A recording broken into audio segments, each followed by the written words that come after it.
Hi guys, welcome again to Science in 5. This time around we're discussing the Doppler effect, this wave phenomenon. Well, the Doppler effect is the apparent change in frequency or wavelength of a wave due to relative motion between source and an observer. So there is a key word that we've just spoken about, the relative motion. Okay, suppose I have object A and object B. Both of them, if they are stationary,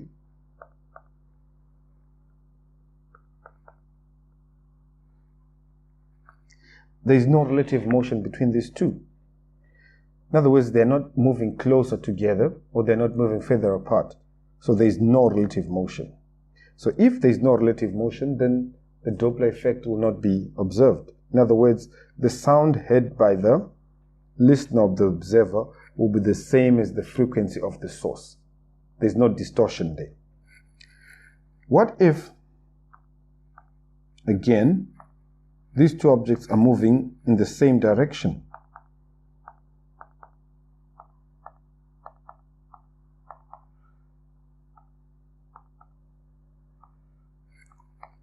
They're moving at the same velocity in the same direction. Again, they're not coming closer to each other, or neither are they moving further apart from each other. So the relative motion, there's no relative motion. So again, in this case, there's no distortion in the frequency. The Doppler effect is not observed. But if one of the objects changes direction and starts moving in the opposite direction, now these velocities are different. Remember, for velocity to be different, it's not only the magnitude that can be different, the direction as well. So 2 meters per second east and 2 meters per second west, they are moving towards each other. There's going to be a distortion in terms of the waves that arrive at the source or at the listener. Okay, so let's start by looking at a simple example. Let's say B is stationary and this is the observer. A is the source, right? Producing waves with a frequency F. What happens to the waves as A approaches B?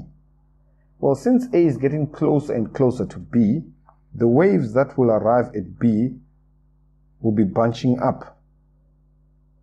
So what happens now is the wavelength of the waves is going to drop, but the V is constant. The speed of this wave is going to remain constant. So how does a compensation happen here? Well, the frequency must increase to compensate that. So by the same factor that the wavelength decreases, the frequency will increase. So in other words, the frequency that is heard by the observer will be much higher than what the source is producing. So if this is the frequency of the source, then the frequency heard by observer will be greater than the frequency of the source. If we reverse this scenario and say, well, let's make the observer stationary again and let the source move away from the observer. So what happens now, as the source moves away, the waves that will be arriving at the observer will be spread out. In other words, the wavelength is going to increase. Wavelength increases, speed remains constant, the frequency drops. So the pitch of sound that is now heard by the observer will be less. Okay, now the Doppler effect calculations at metric level are quite simple, though sometimes the examiners can make them a little exciting, but as long as you know the basics of this formula, then you won't go wrong. So the formula says the frequency heard by listener is equal to the speed of sound in the medium plus or minus the speed of the listener divided by the speed of sound in the medium plus or minus the speed of the source times the frequency of the source. We loosely use the word speed because we are assuming that you're moving in a straight line in a specific direction.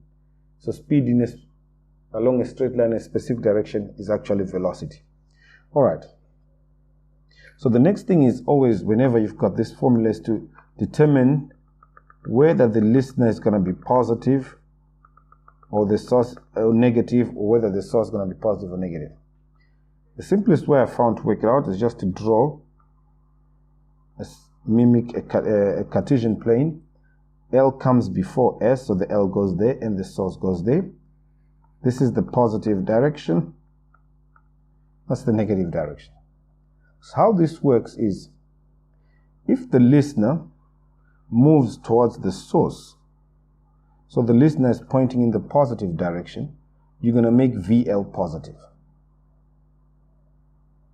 Why? Because the listener is going towards the source. If the listener moves away from the source, you're going to make the listener negative, because they're going in the negative direction.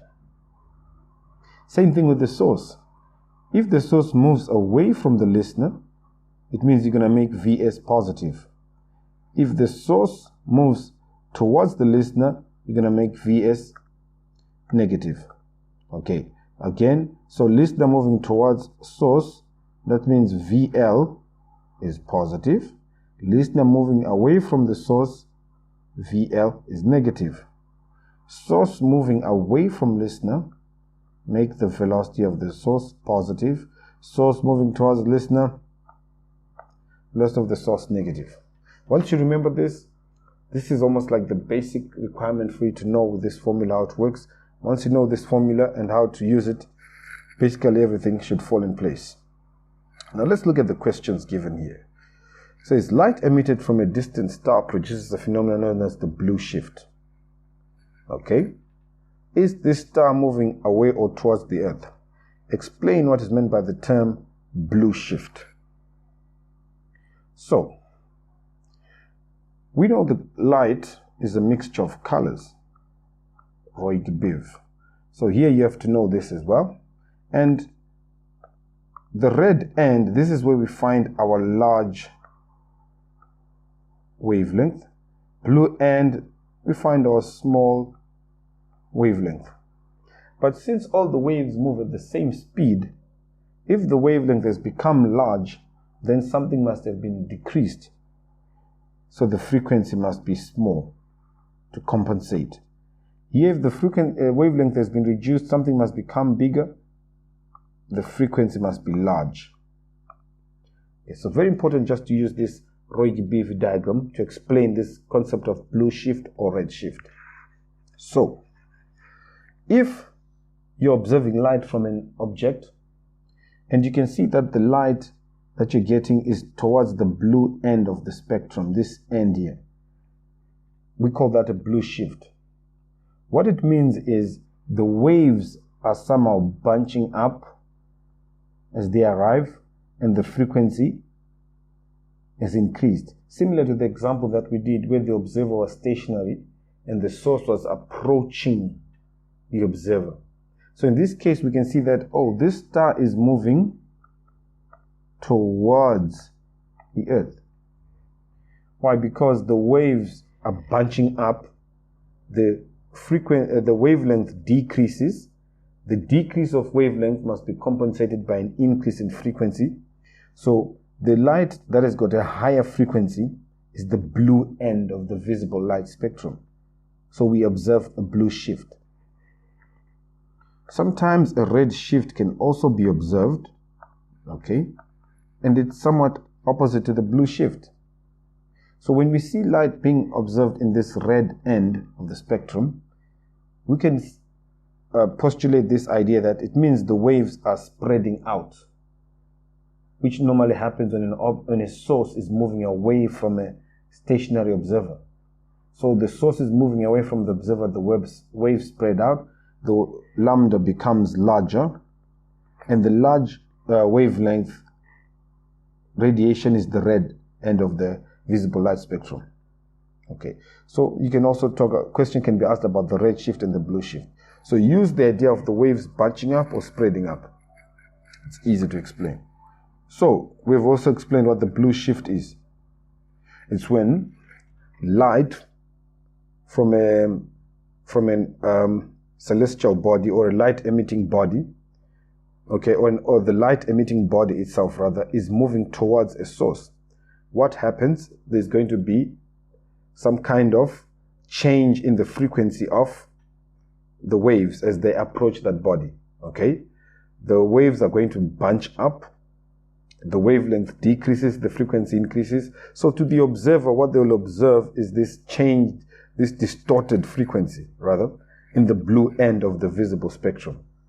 All right. 6.3, the siren of a train emits waves of wavelength 0.55 meters. But normally for this type of question, we're going to be using this formula, but there is no wavelength, there's frequency. So probably we need to change that wavelength to a frequency value. That's fine. The train moves away from a stationary observer. So they're telling us the train moves away from a stationary observer. Calculate the frequency of sound waves heard by observer. Take the speed of sound in air to be 345 meters per second. So we're going with this formula, right? And we're told that the train is the source. So the train is the source. So again, make a simple little diagram like that. There is the listener, there is the source. The observer is stationary. So the listener is the observer, not moving. But the source is moving away from the stationary observer. Source is going away in the positive direction. So the velocity of the source must be positive. Okay. Now we need the frequency of the source. We can use this formula. Speed of a wave is wavelength times frequency. Therefore, we can actually say the frequency equals the speed of the frequency is equal to the speed of a wave divided by the wavelength. The speed is 345. Wavelength is 0.55. So using our calculator, we get the frequency is 627,273.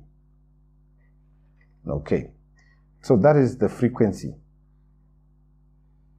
right, of the source. Now, we want to calculate the frequency that will be heard by the listener. All we need to do is to go to the formula. I think we don't even need to go to the formula sheet, guys. Practice writing on your formulas.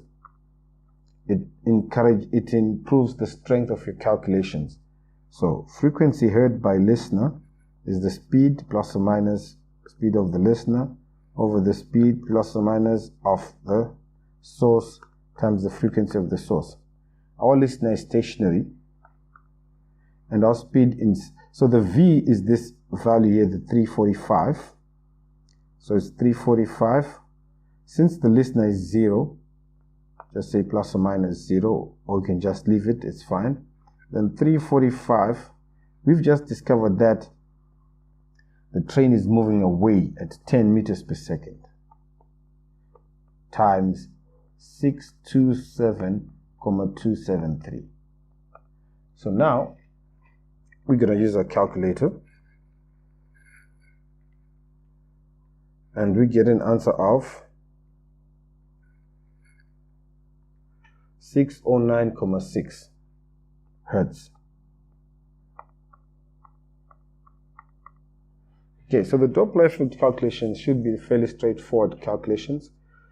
Just remember how to have that idea of explaining how the change in frequency actually occurs because of the waves bunching up or the waves spreading out. What the blue shift is, what the red shift is. Be ready to perform this calculation.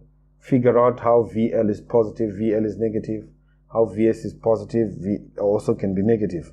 And then you're done with this calculation on the Doppler effect. Okay, it's been fun, guys. I'll catch you around next time. Ciao.